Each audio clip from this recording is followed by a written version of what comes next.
어젯밤 새벽 3시, 서랍이 활짝 열려 있었습니다. 금반지 12돈, 현금 500만 원, 통장 3개. 다 사라졌습니다. 남편 방은 텅 비어 있었고 옷걸이만 덩그러니 흔들리고 있었어요. 저는 떨리는 손으로 큰아들 선우한테 전화를 걸었습니다. 선우야, 네 아버지가 돈 들고 또 도망갔어. 그런데 선우가 이렇게 말했습니다. 큰어머니, 이번엔 신고합니다. 뭐? 신고를? 네, 이번엔 아버지를 경찰에 신고할 겁니다. 몇 시간 후, 인천공항 출국장에서 남편에게 수갑이 채워졌습니다. 끝까지 들으시면 왜 제가 용서 대신 신고를 택했는지 알게 되실 겁니다. 이런 통쾌한 이야기가 더 궁금하시다면 구독과 좋아요 부탁드립니다. 제 이야기는 50년 전으로 거슬러 올라갑니다. 68년도 10월, 남편이 여자를 데리고 왔습니다. 남편은 작은 철물점을 운영하는 사람이었어요. 순자 씨, 내가 잘할게요. 행복하게 해줄게요. 그 말을 믿었습니다. 결혼 초반 3년은 정말 행복했어요. 하지만 3년이 지나도 아이가 생기지 않았습니다. 시어머니가 저를 병원에 끌고 갔어요. 의사 선생님이 검사 결과지를 보더니 고개를 저었습니다. 자궁에 문제가 있습니다. 임신이 어려울 것 같습니다.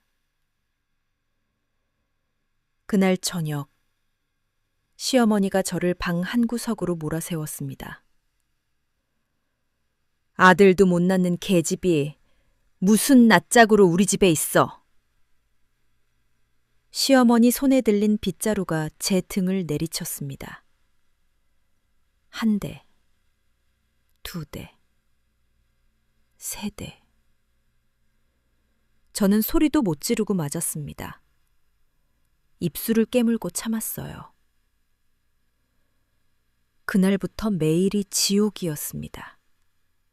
아침에 일어나면 시어머니가 밥상을 제 앞에 던졌습니다.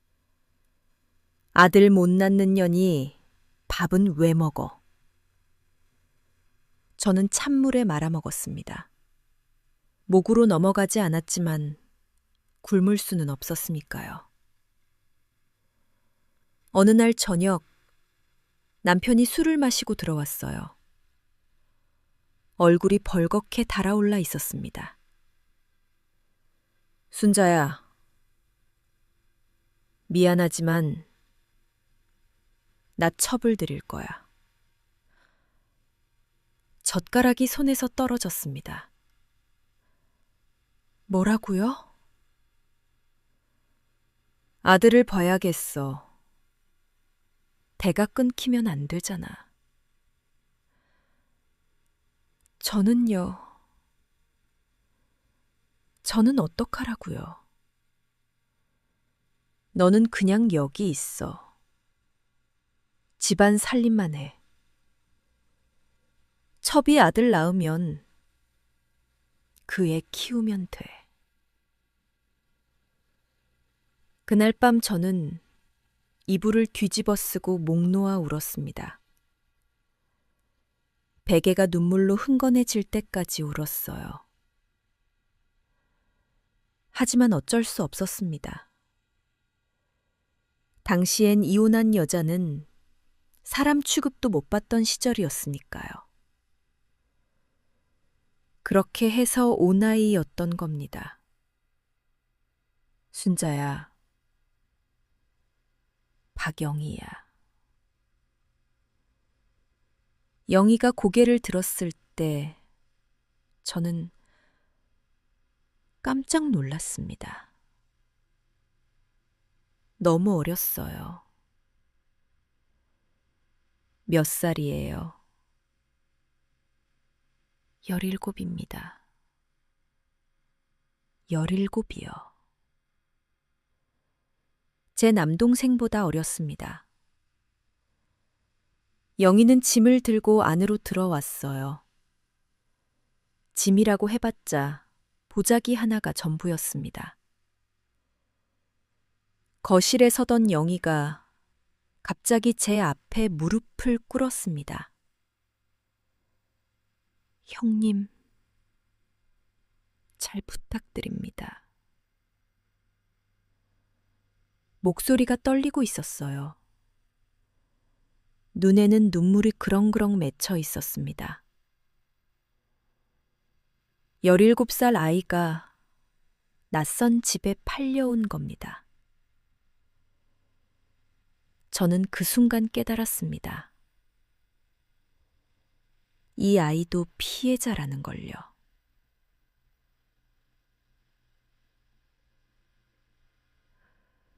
그날 밤, 저는 영희한테 작은 방을 내줬습니다. 여기서 자요. 이불은 제가 깔아놓을게요. 감사합니다, 형님. 영희는 방 한구석에 웅크리고 앉아 있었어요. 집에 온 게 아니라 감옥에 온 것처럼요. 1년 후, 영희가 아들을 낳았습니다. 제왕절개 수술이었어요. 영희 몸이 너무 작아서 자연분만이 어려웠대요. 병원에서 돌아온 영희는 침대에 누워 신음했습니다. 아야, 아파.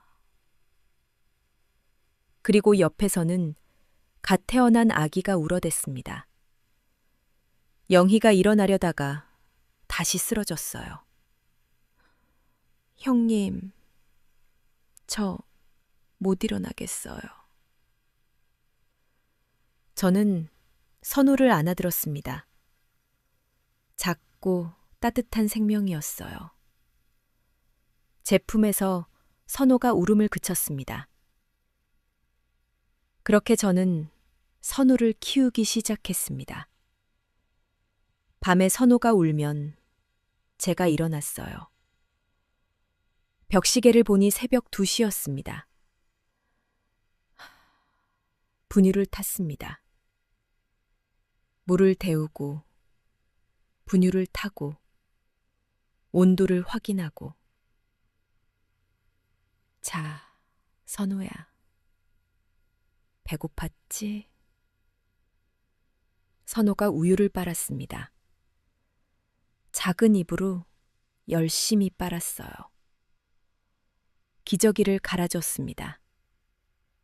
천 기저귀를 빨아서 말리고 또 갈아주고.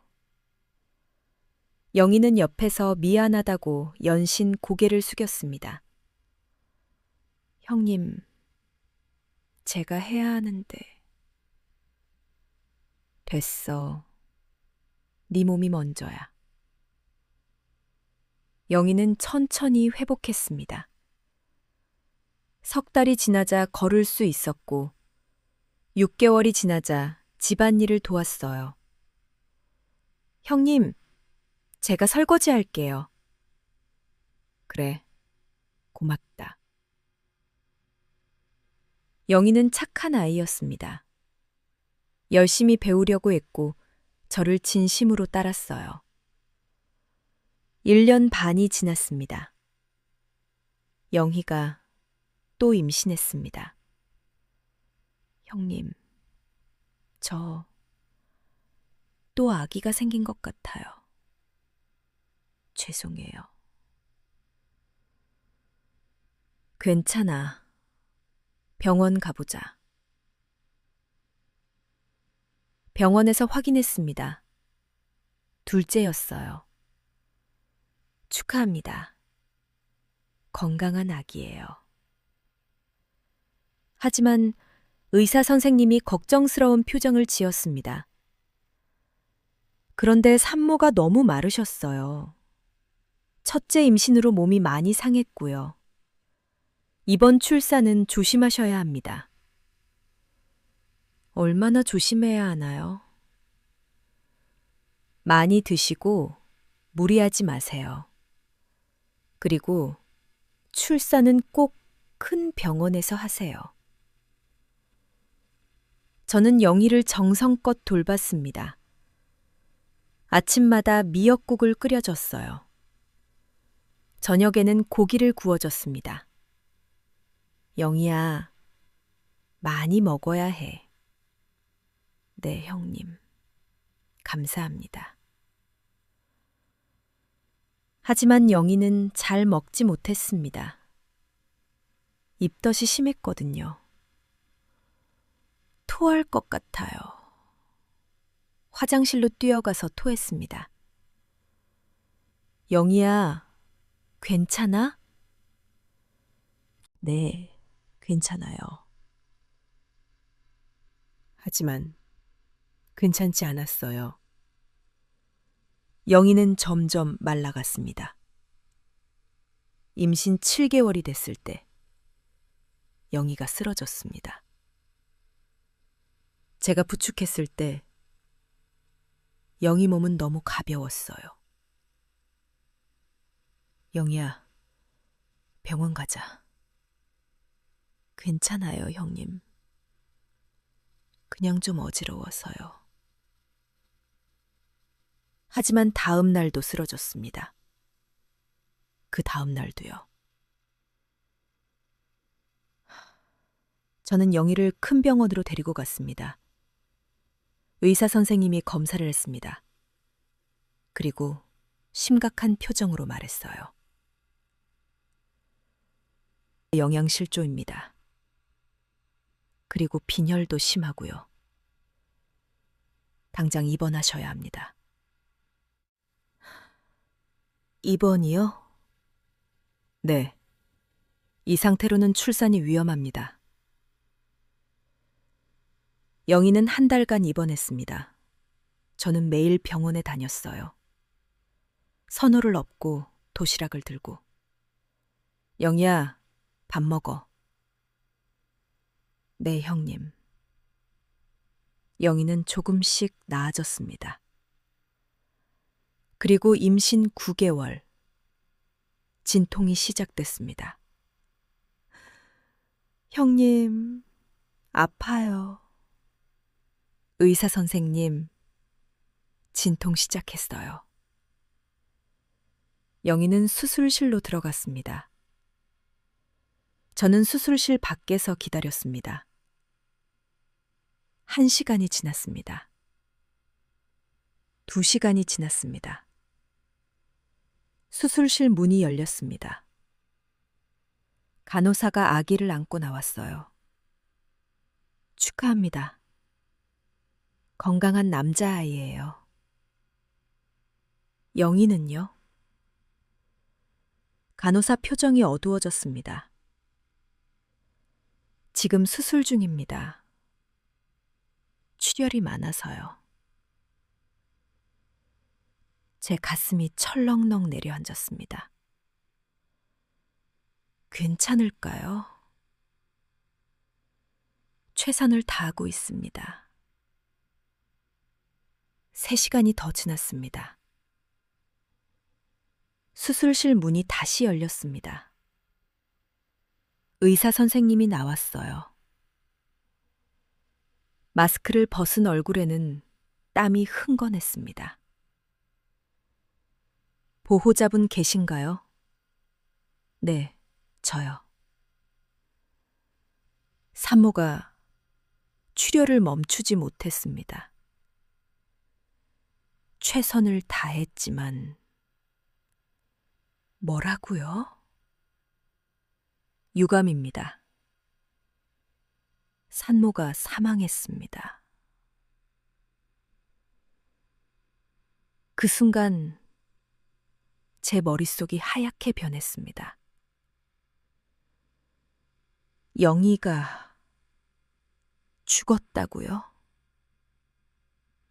네, 정말 죄송합니다.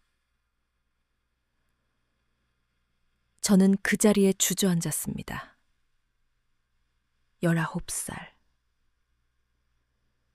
영희는 19살에 세상을 떠났습니다. 영희의 장례식은 조용했습니다. 영희 친정에서는 아무도 오지 않았어요. 연락도 안 됐었습니다. 남편은 장례식장에 한 번 왔다가 곧 사라졌습니다. 할 일 많아서. 나중에 올게. 그렇게 말하고는 사흘간 안 나타났어요. 저는 혼자 장례를 치렀습니다. 영희의 작은 관 앞에서 눈물이 멈추지 않았습니다. 그리고 선호와 준호를 안았습니다. 이 작은 것들을 두고 어찌 눈 감았니? 그날부터 저는 두 아이의 진짜 엄마가 됐습니다. 선호는 2살, 준호는 갓 태어났어요. 밤마다 두 아이가 번갈아 울었습니다. 선호를 재우고 나면 준호가 울었어요. 준호를 재우고 나면 선호가 울었습니다. 저는 하루에 2시간씩 자며 아이들을 키웠습니다. 남편은 집에 거의 오지 않았습니다. 사업 때문에 바빠. 한 달에 한 번 들어왔다가 나갔어요. 아이들을 안아보지도 않았습니다. 선호가 울면 짜증을 냈습니다. 그리고 6개월 후 남편이 또 다른 여자를 데리고 왔습니다. 25살쯤 돼 보이는 여자였어요. 저는 입을 다물지 못했습니다. 영희가 죽은 지 6개월밖에 안 됐는데 영희가 죽은 지 얼마나 됐다고 벌써 여자를 데려와요. 죽었잖아. 나도 혼자 외로워. 아이들은요? 아이들 생각은 안 해요? 애들은 네가 키우면 되잖아. 나는 내 인생 살아야지. 그러고 그 여자와 집을 나갔습니다. 저는 깨달았습니다. 이 남자는 절대 변하지 않는다는 걸요. 그리고 결심했습니다. 이 아이들을 제가 책임지겠다고. 그날부터 저는 진짜 가장이 됐습니다. 새벽 5시에 일어나 철물점 셔터를 올렸어요. 선호와 준호는 제 등에 엎여서 가게에 갔습니다. 사장님, 네 걸로 주세요. 네, 잠시만요. 한 손으로는 못을 팔고 다른 손으로는 준호를 안았습니다. 등에는 선호가 엎여 있었어요. 점심때는 선호한테 밥을 먹이고 준호한테 분유를 먹였습니다.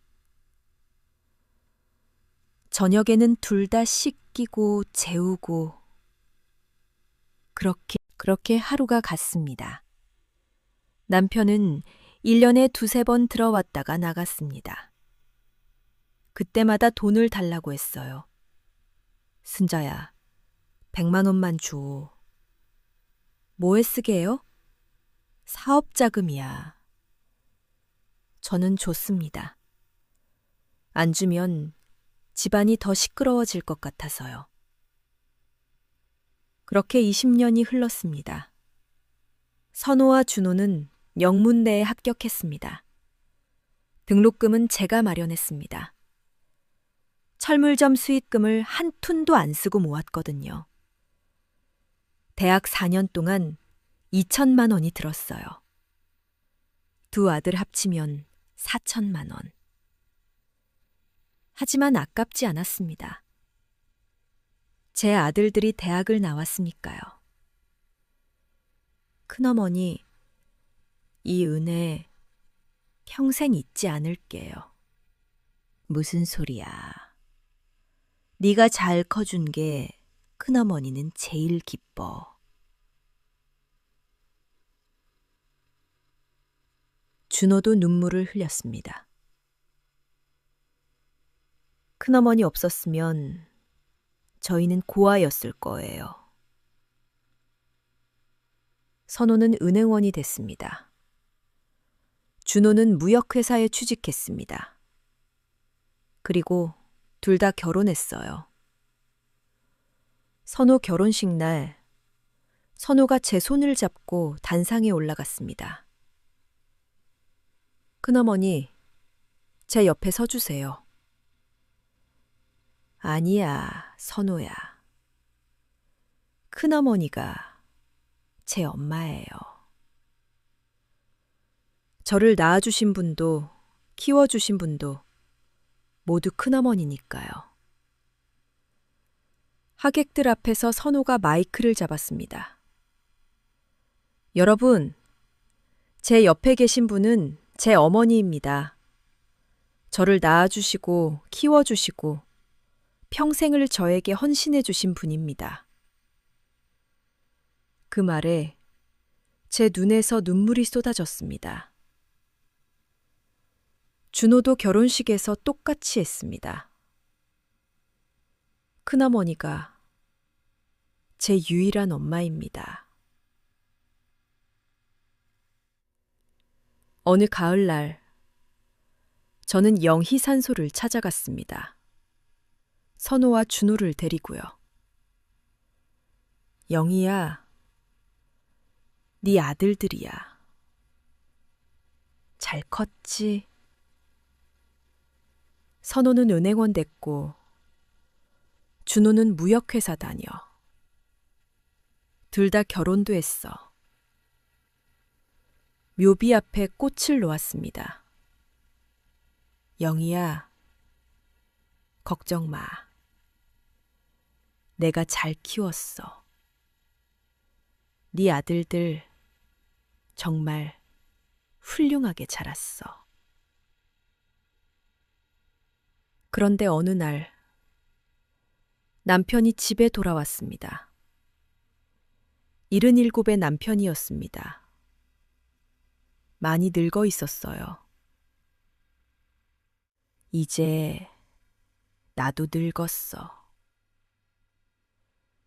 선호한테 전화가 왔습니다. 큰어머니, 아버지 오셨다면서요? 받아주지 마세요. 하지만 큰어머니, 아버지가 큰어머니한테 한 게 뭐예요? 엄마를 죽게 만들고 큰어머니만 고생시켰잖아요. 그래도 네 아버지잖니. 알겠습니다. 하지만 저는 아버지 안 봅니다.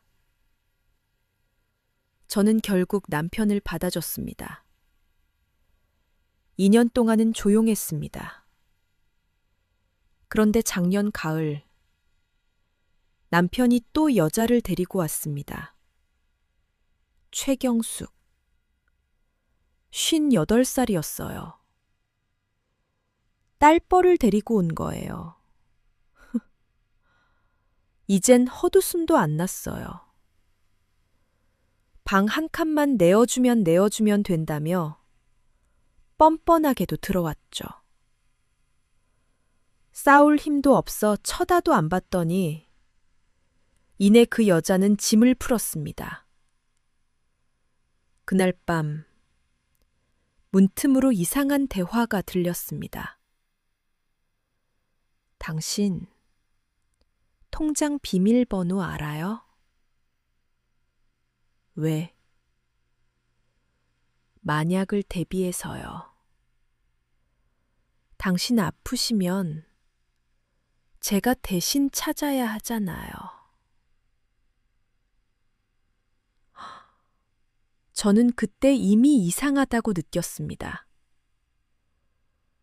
다음 날 아침 선호가 달려왔어요. 아버지, 이게 뭐 하시는 겁니까? 큰어머니 앞에서 여자를 데려와요? 남편 얼굴이 붉어졌습니다. 내 인생이야.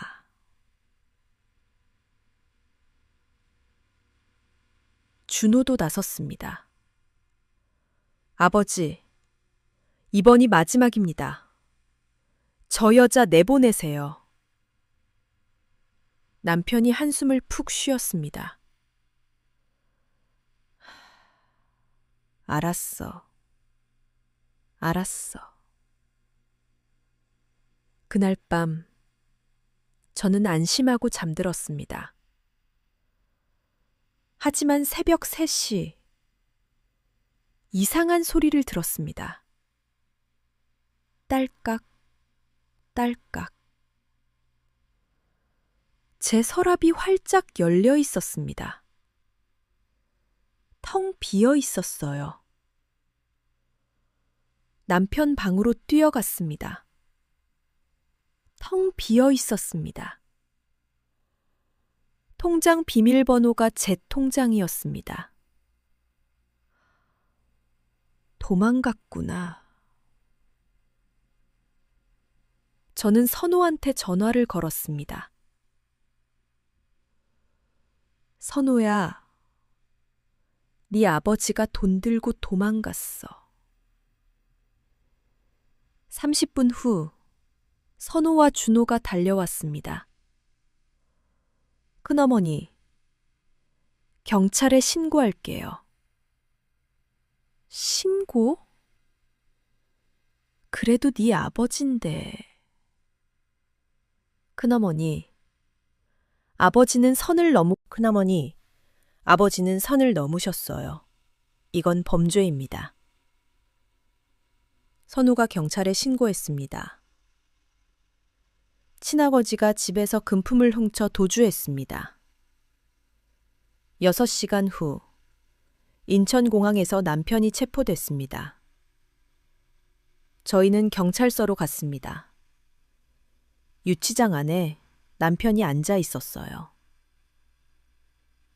순자야, 미안해. 선호가 대신 말했습니다. 아버지, 저는 용서 안 합니다. 아버지는 우리 엄마를 죽게 만들었어요. 그리고 평생 큰어머니만 고생시켰잖아요. 선호야,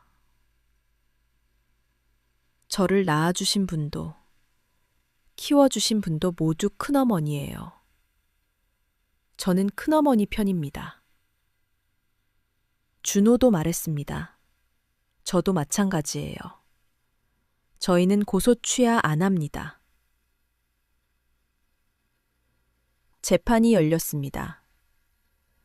남편은 징역 1년, 집행유예 2년을 선고받았습니다.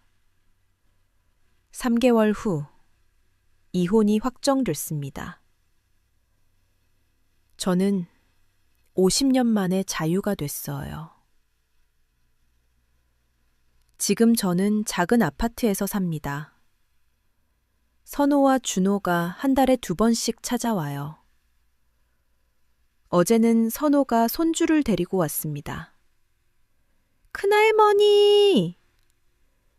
5살 손주가 제 품에 안겼어요. 우리 손주 보고 싶었어. 저도요. 준호도 왔습니다. 큰어머니, 다음 주에 엄마 산소 같이 가요. 그래, 가자. 네 엄마한테 손주 보여줘야지. 여러분, 평생 참는 게 미덕이 아니라는 걸요. 그리고 혈육보다 중요한 건 사랑이더라고요. 여러분도 억울한 일 당하시면 용기를 내세요. 시청해 주셔서 감사합니다. 구독과 좋아요 부탁드립니다.